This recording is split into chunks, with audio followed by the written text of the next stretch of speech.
पिता बेटी की दिल को छू लेने वाली कहानी। एक दिन एक लड़की ने अपने पिता से पूछा, पापा क्या आप कभी मेरी वजह से रोए हैं? उसके ऐसा पूछने का कारण ये था कि उसने कभी अपने पिता को रोते हुए नहीं देखा था। इस सवाल के जवाब में पिता ने कहा, हाँ, एक बार ऐसा कुछ हुआ था जब तुम्हारी वजह से मैं रोया था। यह सुनकर लड़की उस बात को जानने के लिए उत्सुक हो गई कि आखिर वह क्या बात थी जिसने उसके पिता को रुला दिया था। इस उत्सुकता को शांत करने के लिए पिता वह किस्सा सुनाने लगा। बात उस समय की है जब तुम 6 माह की थी।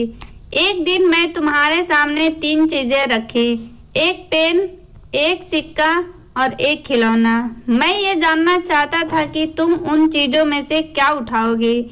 उनमें पेन बुद्धिमत्ता का प्रतीक था, सिक्का धन का और खिलौना मनोरंजन का प्रतीक था। मैं ये सब बस एक जिज्ञासा के कारण कर रहा था। मेरे लिए ये जानना बहुत रोचक था कि मेरी बेटी के लिए आगे जाकर क्या सबसे अधिक मायने रखेगा। मैं तुम्हारे सामने बैठकर बेसब्री से तुम्हारे अगले कदम का इंतजार कर रहा था।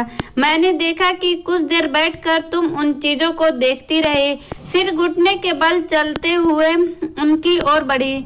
जब मैंने तुम्हें आगे बढ़ते हुए देखा तो मेरी धड़कनें मानो रुक सी गई, लेकिन अगले ही पल तुमने उन चीजों को अपने हाथ से एक तरफ हटा दिया और आगे बढ़कर मेरी गोद में चली आई। बस यही वो पल था जब मेरा दिल भर आया था और मैं तुम्हारी वजह से रो पड़ा था।